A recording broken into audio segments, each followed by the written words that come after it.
नमस्कार आप सभी को, स्वागत है आपका हमारे इस प्लेटफ़ॉर्म पर। उत्तर प्रदेश करंट अफ़ेयर्स की हम लोग चर्चा कर रहे थे। उत्तर प्रदेश की करंट अफ़ेयर्स जून 2024 इसके 4 पार्ट हम लोगों ने कर लिए हैं। ये आज 5वाँ पार्ट है और आज से हमारी जून 2024 की करंट अफ़ेयर्स कंप्लीट हो जाएगी। इसके बाद फिर हम इसके आगे की करंट अफ़ेयर्स शुरू करेंगे, ठीक है? क्वेश्चन नंबर 41 से शुरू करूँ, इससे पहले मैं आपको बता दूँ अगर आप यूपी ट्रिपल एससी में जो वीपीओ की वैकेंसी आई थी ग्राम पंचायत अधिकारी की, इसकी तैयारी कर रहे हो तो इसके जो मॉक टेस्ट हैं, मॉक टेस्ट की पूरी श्रृंखला आपको हमारे एप्लीकेशन पर मिल जाएगी।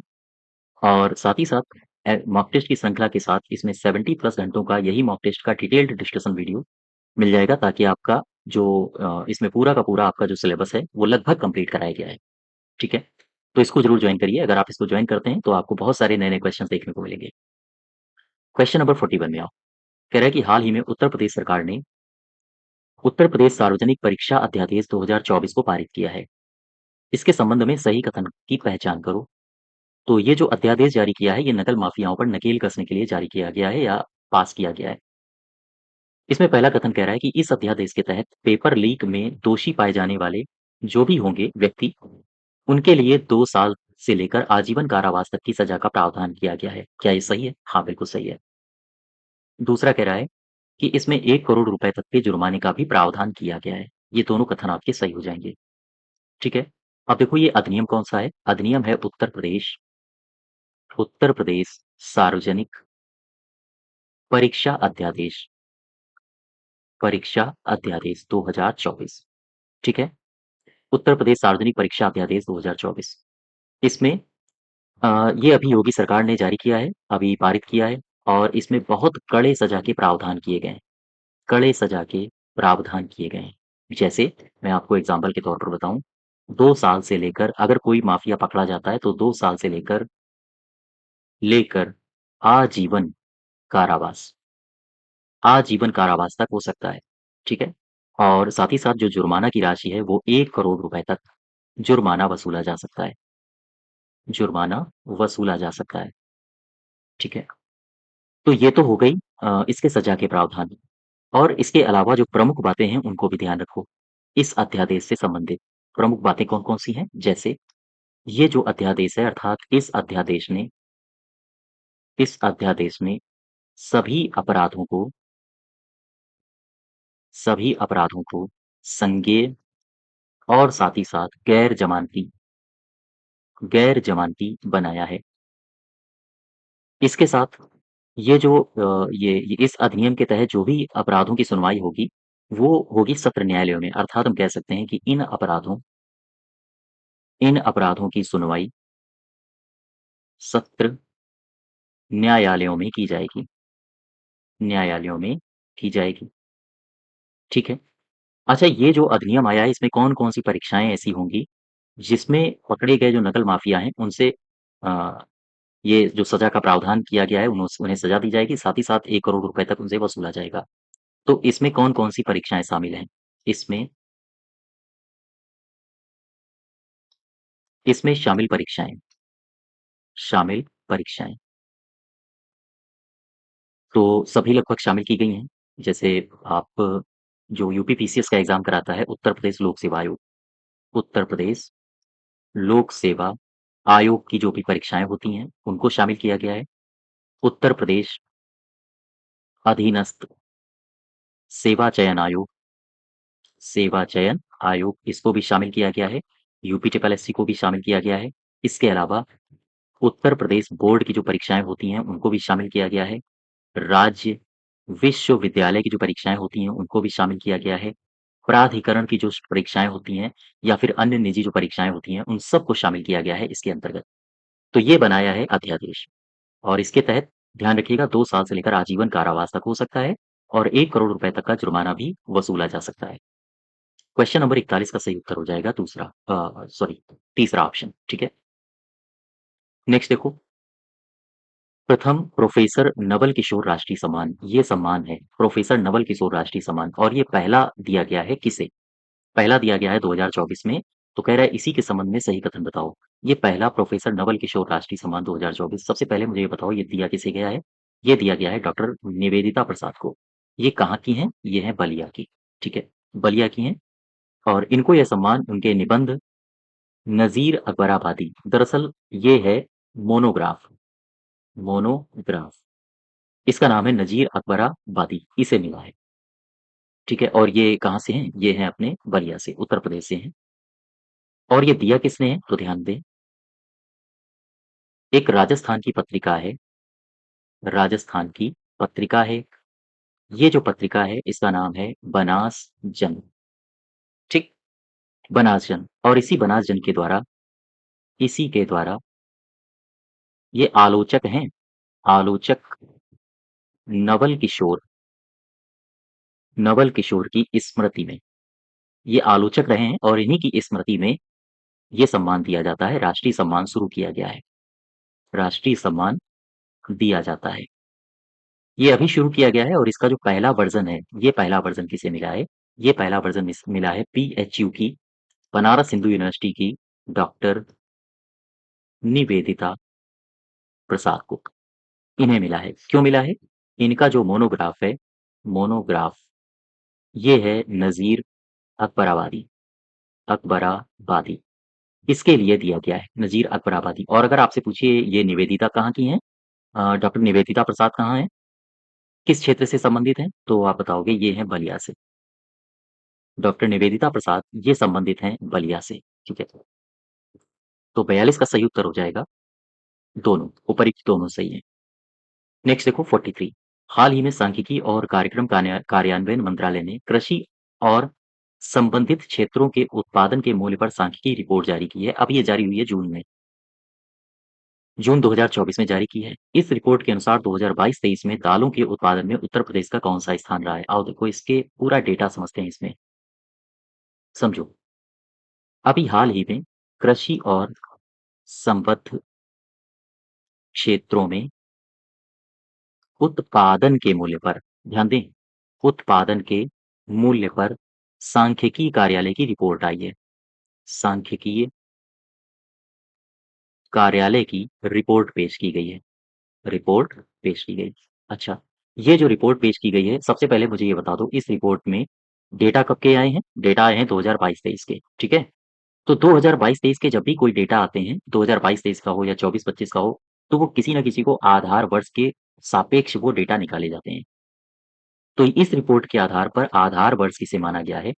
आधार वर्ष, आधार वर्ष किसे माना गया है? आप बताओगे 2011-12 को। 2011-12 को आधार वर्ष मानते हुए 2022-23 के डेटा जारी किए गए हैं। तो इसमें अगर मैं आपसे पूछूं कि मुझे बताओ कृषि और संबद्ध क्षेत्रों के लिए या क्षेत्रों के उत्पादन के मूल्य में हिस्सेदारी से संबंधित कौन-कौन से डेटा जारी किए गए हैं? ध्यान दें, मैं कह रहा हूँ कृषि और संबद्ध जो भी क्षेत्र होते हैं, जैसे पशुपालन हो गया, वानिकी हो गया, तो इनसे संबद्ध जो क्षेत्र होते हैं, उनके उत्पादन के मूल्य में हिस्सेदारी से संबंधित जो डेटा जारी किए गए हैं, उनके मुझे आंकड़े बताओ। तो आप 2022-23 के आंकड़े बताओगे, जो अभी जारी किए गए हैं जून में। अब इसमें 3-4 बातें आपको याद रखनी है। कौन-कौन सी हैं? देखो, फसल, जो फसल का योगदान है, वो है 54.3%। वहीं अगर आपसे पशुपालन पूछे, तो पशुपालन की हिस्सेदारी कितनी है? ये है 30.9%। वहीं वानिकी की हिस्सेदारी कितनी है? आप बताओगे 7.9%। और मत्स्य मत्स्य पालन मत्स्य पालन की हिस्सेदारी कितनी है? आप बताओगे 6.9%। ये डेटा याद रखना। अब आ जाओ, मैं बात करता हूँ उत्तर प्रदेश की। चूँकि उत्तर प्रदेश करंट अफेयर्स आप लोग पढ़ रहे हो, तो उत्तर प्रदेश को ज़्यादा फ़ोकस रखो। 2022-23 की बात कर लो थोड़ा-सा। 2022-23, 2022-23 में मैं विभिन्न भिन्न-भिन्न क्षेत्रों में उत्तर प्रदेश की स्थिति को देखूँगा, ठीक है? सबसे पहले मछली पकड़ने की स्थिति में देखो, उसमें कौन-कौन से राज्य अव्वल हैं। इसके बाद फिर पशुधन में कौन राज्य अव्वल हैं, दालों में कौन राज्य अच्छा कर रहे हैं। सबसे पहले 2023 में मत्स्य पालन में देख लो, मछली पकड़ने में। मछली पकड़ने और जो मत्स्य या हम कहें जलीय कृषि होती है, और जलीय कृषि के क्षेत्र में, कृषि के क्षेत्र में आगे आने वाले या आगे रहने वाले राज्य कौन-कौन से हैं? तो सबसे पहला राज्य हुआ है आंध्र प्रदेश, सबसे आगे है आंध्र प्रदेश। इसकी हिस्सेदारी कितनी है? 40.9%। वहीं जो दूसरा स्थान है उसका है पश्चिम बंगाल का, पश्चिम बंगाल का। इसकी हिस्सेदारी है 14.4%। तीसरा स्थान है आपके उड़ीसा का। उड़ीसा की हिस्सेदारी है लगभग 4.9%। चौथा स्थान आपके आता है बिहार का। बिहार का है 4.5%। और पांचवा स्थान आता है असम का। असम की जो हिस्सेदारी है वो है 4.1%। तो सबसे पहला अगर आपसे पूछा जाए कि मछली पकड़ने और जलीय कृषि के क्षेत्र में अव्वल नंबर का राज्य कौन सा है, तो आप बताओगे आंध्र प्रदेश। ठीक है। पश्चिम बंगाल है दूसरे स्थान पर। अब जरा देखो पशुपालन उप क्षेत्र में जो उत्पादन है उसमें आगे या अग्रणी रहने वाले राज्य कौन से हैं? पशुपालन उप क्षेत्र के उत्पादन में अग्रणी राज्य ये कौन से हैं? पशुपालन के उत्पादन में अग्रणी राज्य सबसे पहला है राजस्थान। राजस्थान कितना है? 12 कितना योगदान है इसका? 12.5% का योगदान है। दूसरे स्थान पर अब है उत्तर प्रदेश, हमारा यूपी, 12.3%। और तीसरे स्थान पर है तमिलनाडु। तमिलनाडु इसका है 9.1%। आप इसको याद रखोगे। अगर आपसे पूछा जाए कि पशुपालन उपक्षेत्र के उत्पादन में उत्तर प्रदेश का कौन सा स्थान रहा है, तो आप बताओगे दूसरा। कितना प्रतिशत योगदान उत्तर प्रदेश का है, तो आप बताओगे 12.3%। ठीक है। अब देखो चलिए उत्तर प्रदेश की बात कर रहा हूँ तो आगे के आप जो स्टेट हैं उन्हें छोड़ सकते हो, वो जब मैं राष्ट्रीय पढ़ाऊंगा वहां बताऊंगा। अब देखो दालों के उत्पादन में, दालों के उत्पादन में आगे कौन है? आगे कौन सा राज्य रहा है? तो सबसे पहला है मध्य प्रदेश। मध्य प्रदेश इसका है 22% हिस्सा। दूसरा है महाराष्ट्र। दूसरे स्थान पर है महाराष्ट्र, 16.9% हिस्सा। तीसरे स्थान पर है राजस्थान। इसका है 13% हिस्सा। साथ ही साथ चौथे स्थान पर है अपना उत्तर प्रदेश। इसका है 12.3% हिस्सा। तो दालों के उत्पादन में उत्तर प्रदेश टॉप से कितने नंबर पर है? टॉप से है चौथे नंबर पर। और हिस्सा पूछे तो 12.3%। और यही आपसे पूछ रहा है यहाँ पे सांख्यिकीय दालों के उत्पादन में उत्तर प्रदेश का कौन सा स्थान है, आप बताओगे चतुर्थ। ठीक है। अब यहाँ से तीन चार बातें और समझो जो आपसे पूछी जा सकती हैं। यहाँ से नोट बना के लिखो। दो राज्य उठाओ। दो राज्य का मतलब है मैं किस क्षेत्र की बात कर रहा हूँ? मैं बात कर रहा हूँ पशुधन की। पशुधन उप क्षेत्र के अंतर्गत, उप क्षेत्र के अंतर्गत आप दो राज्यों को उठा लो। एक तो उठा लो आप उत्तर प्रदेश को और एक उठा लीजिए आप राजस्थान को। तो उत्तर प्रदेश और राजस्थान में आओ जरा पशुधन के मामले में। उत्तर प्रदेश का स्थान 12.3 है और इसका है 12.5। पशुपालन में है ना, पशुधन 12.3 इसका है और इसका है 12.5। ठीक है। अब इनको जोड़ो जरा कितना हो रहा है? 5 3 8 12 दूना 24। 24 लगभग 25%। लगभग 25%। तो आपसे इस तरह से भी प्रश्न पूछा जा सकता है, प्रश्न ये बनाया जा सकता है कि कौन से दो राज्य हैं जिनका पशुधन उप क्षेत्र के अंतर्गत लगभग 1/4 योगदान है। 25% मतलब 1/4। 1/4 योगदान किनका किनका है? उत्तर प्रदेश का और राजस्थान का। ठीक है। वहीं अगर मैं 2011-12 की बात करूं जो बेस ईयर है, 2011-12 में चीनी समूह के उत्पादन में यूपी की हिस्सेदारी लगभग कितनी थी? इसकी लगभग थी 41%। 41%। अब ये बढ़ के 2022-23 में कितनी हो गई है? मुझे इसका उत्तर आप कमेंट बॉक्स में बताइए। ठीक है। इसका उत्तर मुझे आप कमेंट बॉक्स में बताइए। क्वेश्चन नंबर 43 में वापस आओ। 2022-23 में दालों के उत्पादन में उत्तर प्रदेश किस स्थान पर रहा है? चौथे स्थान पर। ठीक है। और ये सारे डेटा आप याद रखें। उत्तर प्रदेश की स्थिति दालों में क्या है और कितना प्रतिशत है? पशुपालन उप क्षेत्र में क्या है, कितना प्रतिशत है? और मछली पकड़ने में जो पहला स्थान है, अन्य क्षेत्रों का इसमें स्थान क्या है, योगदान क्या रहा है? ठीक है। और ये डेटा याद रखो। क्वेश्चन नंबर 44 में आओ। हाल ही में अल्टीमेट फाइटिंग चैंपियनशिप यूएफसी जीतने वाली पहली भारतीय फाइटर कौन बनी है? अल्टीमेट फाइटिंग चैंपियनशिप इसे कहा जाता है यूएफसी। जीतने वाली पहली भारतीय फाइटर कौन बनी है? इनका नाम है पूजा तोमर। इनका नाम है पूजा तोमर। देखो अपना एक जिला है, उत्तर प्रदेश में एक जिला है जिसका नाम है मुजफ्फरनगर। मुजफ्फरनगर। और ये जो मुजफ्फरनगर है, यहाँ पर एक गाँव है, गाँव का नाम है बुढ़ाना, बुढ़ाना गाँव, ठीक है? यही बुढ़ाना गाँव की हैं पूजा तोमर, यहीं की हैं पूजा तोमर। क्या किया इन्होंने? इन्होंने यूएफसी जीता है। ये यूएफसी क्या होता है? यूएफसी होता है अल्टीमेट फाइटिंग चैंपियनशिप, चैंपियनशिप, ठीक? फिर से समझो, अगर आपसे पूछा जाए यूएफसी जीतने वाली पूजा तोमर उत्तर प्रदेश के किस जिले से हैं, तो आप बताओगे मुजफ्फरनगर। तो मुजफ्फरनगर के बुढ़ाना गाँव से हैं ये, यहीं पर इनका जन्म हुआ और इन्होंने यूएफसी जीता है, ठीक है? क्वेश्चन ये आपसे पूछा जा सकता है कि ये इन्होंने हराया किसे है? और एक बात खास ध्यान रखनी है, यूएफसी जीतने वाली यूएफसी जीतने वाली ये पहली भारतीय महिला हैं, पहली भारतीय महिला हैं। और अगर आपसे पूछा जाए इन्होंने किसे हराया, तो आप बताओगे ब्राज़ील की हैं रेयान डांस सैंटोस, ठीक है? रेयान डांस सैंटोस, ये हैं ब्राज़ील की, इनको हराया है। वापस आ जाओ, आपसे पूछ रहे हैं कि यूएफसी जीतने वाली पहली भारतीय फाइटर कौन है, तो आप बताओगे पूजा तोमर। 45 देख लो, हाल ही में घटी घटनाओं के संदर्भ में निम्न कथनों पर विचार करो और सही कथन बताइए। 25 जून 2024 को उत्तर प्रदेश में भारत की या उत्तर प्रदेश की पहली महिला मुख्यमंत्री सुचेता कृपलानी की जयंती मनाई गई। हाँ, बिल्कुल। और दूसरा कह रहा है वाराणसी के डेट्रॉयट और वेनिस के साथ सस्टेनेबल सिटीज चैलेंज में भाग लेने के लिए वैश्विक स्तर पर चुना गया है। वाराणसी को चुना गया है डेट्रॉयट अमेरिका के और वेनिस इटली के शहर के साथ। किसमें? सस्टेनेबल सिटीज चैलेंज में। ये दोनों कथन आपके सही है। सही हो जाएगा तीसरा हमारा। ठीक है, आओ देखो। सबसे पहला है सुचेता कृपलानी के बारे में। सुचेता कृपलानी, ये जो सुचेता कृपलानी है 25 जून 2024, ये 25 जून 2024 को इनकी जयंती मनाई गई, इनकी जयंती मनाई गई, ठीक? इनका जन्म कहाँ हुआ? तो आप बताओगे हरियाणा में, हरियाणा के अम्बाला में इनका जन्म हुआ था और जेबी कृपलानी से इन्होंने शादी करी थी। साथ ही साथ इनके बारे में 1908 में इनका जन्म हुआ था, 1908 में।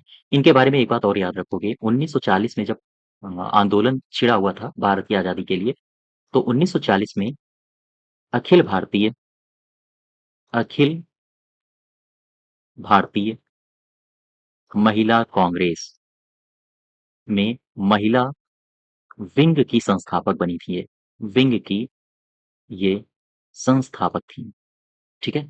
1940 में, हाँ, ये इनके नाम एक कारनामा भी है, तो इसको याद रखिएगा। इसके अलावा एक क्वेश्चन और था आपका, जो दूसरा स्टेटमेंट था, वो था वाराणसी को सस्टेनेबल सिटीज चैलेंज में, हाँ, शामिल किया गया है।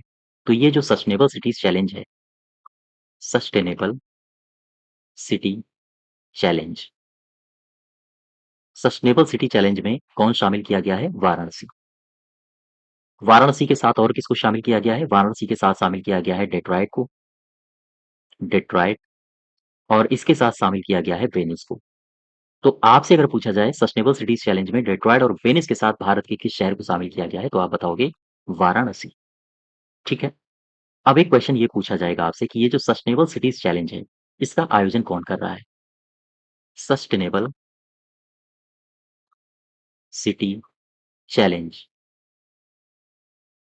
इसका आयोजन कौन कर रहा है? तो आप बताओगे इसका आयोजन कर रहा है Toyota mobility foundation, mobility foundation, ये इसका आयोजन करता है। और इसके साथ-साथ ये जो टोयोटा मोबिलिटी फाउंडेशन है, ये 9 मिलियन यूएस डॉलर का वित्त भी प्रदान करेगा, का वित्त भी प्रदान करेगा, ठीक है? और एक बात यहाँ से नोट बना के याद रखना, वाराणसी से संबंधित है और इसी के साथ-साथ जो वाराणसी है, वाराणसी के भीड़ प्रवाह प्रबंधन को बेहतर बनाया जाएगा, को बेहतर बनाया जाएगा। यानी क्या टारगेट किया गया है इसमें? जो वाराणसी में भीड़ प्रवाह प्रबंधन है, भीड़ प्रवाह है, उसे मेनली टारगेट किया जा रहा है, तो उसको और बेहतर बनाया जाएगा, चूँकि यहाँ पर टूरिस्ट बहुत ज़्यादा आते हैं, ठीक है? तो इसका सही उत्तर क्या हो जाएगा? इसका सही उत्तर हो जाएगा, ये दोनों कथन आपके सही हैं। ध्यान दें, सुचेता कृपलानी की जो जयंती मनाई गई है, वो 25 जून को मनाई गई है और सस्टेनेबल सिटीज चैलेंज में न सिर्फ वाराणसी को शामिल किया गया है बल्कि दुनिया के 2 और देशों को भी शामिल किया गया है, 2 और शहरों को भी शामिल किया गया है, डेट्रॉइट और वेनिस।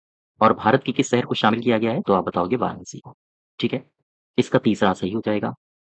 46 देखो, निम्नलिखित कथनों पर विचार करो और सही कथन बताओ। 18 जून 2024 को प्रधानमंत्री ने वाराणसी में किसान डिजिटल क्रेडिट कार्ड लॉन्च किया, बिल्कुल सही है।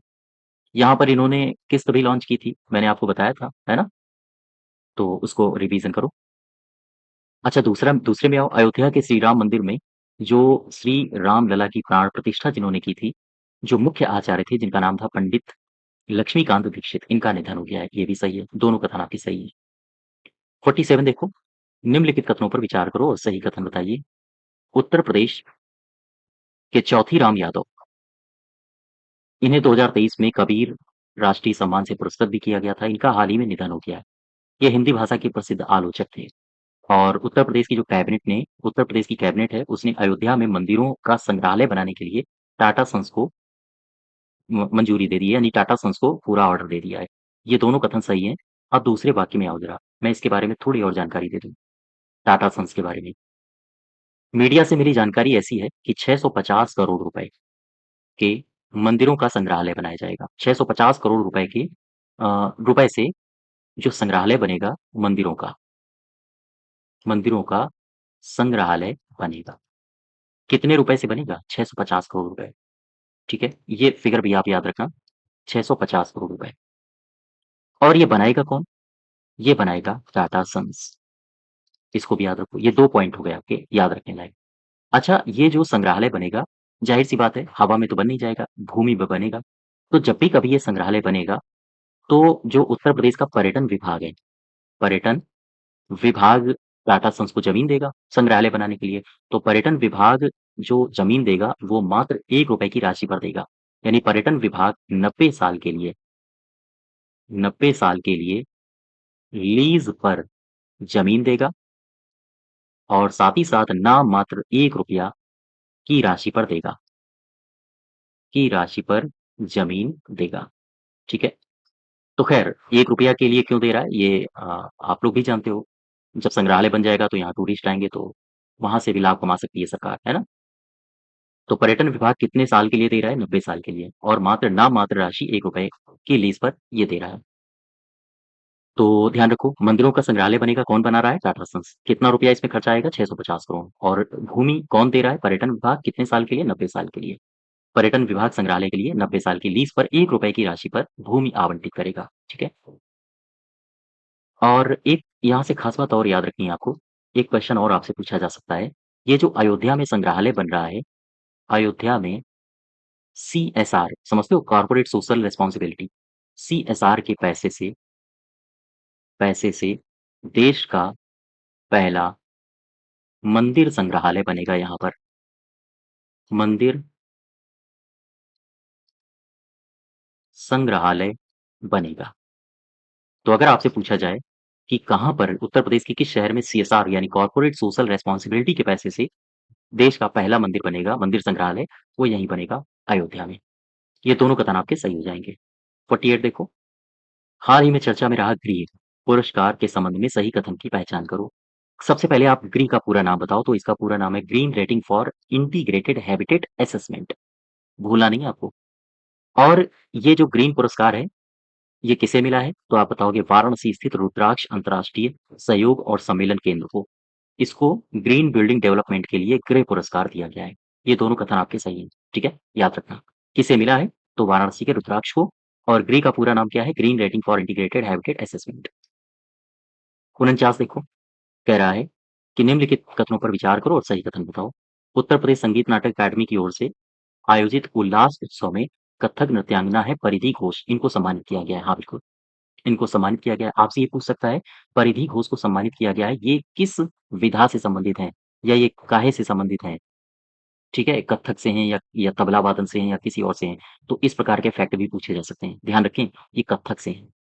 ठीक, दूसरा देखो, हाल ही में जारी फोर्ब्स की एशिया 30 अंडर 30 सूची में शामिल उत्तर प्रदेश के कानपुर के युवा उद्यमी कुशाग्र जैन, जिन्होंने दृष्टिहीनों और दृष्टिबाधितों के लिए एक विशेष ग्लव्स तैयार किया है, इनको सम्मानित किया गया है। इस सूची में इनको शामिल किया गया है। ये भी सही है। कुशाग्र जैन को, ये कानपुर के हैं, युवा उद्यमी हैं। इन्होंने दृष्टिबाधितों के लिए एक विशेष प्रकार के ग्लव्स का निर्माण किया है और इन्हें फोर्ब्स की एशिया 30 अंडर 30 की सूची में शामिल किया गया है। दोनों कथन आपके सही हैं। ठीक है, नेक्स्ट देखो। हाल ही में चर्चा में रहा यमुना एक्सप्रेसवे औद्योगिक विकास प्राधिकरण के संबंध में सही कथन की पहचान करो। YEIDA ये क्या है? Yamuna expressway industrial development authority. Yamuna expressway औद्योगिक विकास प्राधिकरण हिंदी में कहेंगे इसे, ने हाल ही में BPMS प्रणाली शुरू की है। ये BPMS क्या है? इसका मतलब होता है plan building plan management system management system. तो ये इसने शुरू की है, बिल्कुल सही है। बीपीएमएस का उद्देश्य प्रसंस्करण अनुप्रयोगों के लिए तेज, पारदर्शी, कुशल समाधान प्रदान करके भवन मानचित्रों के लिए अनुमोदन प्रक्रिया को सुव्यवस्थित करना है। ये भी सही, आपके दोनों कथन सही है। बीपीएमएस का पूरा नाम पूछा जा सकता है, ध्यान रखिएगा, बिल्डिंग प्लान मैनेजमेंट सिस्टम। और ये प्रणाली शुरू किसने की है? YEIDA, ये डालें। ठीक है, क्वेश्चन नंबर 50 का सही उत्तर हो जाएगा तीसरा। तो ये हमारे जून 2024 का करंट अफेयर्स कंप्लीट हुआ। इसके बाद हम लोग शुरू करेंगे जुलाई 2024 का करंट अफेयर्स। ठीक है, तो आज यहीं तक रखते हैं। धन्यवाद।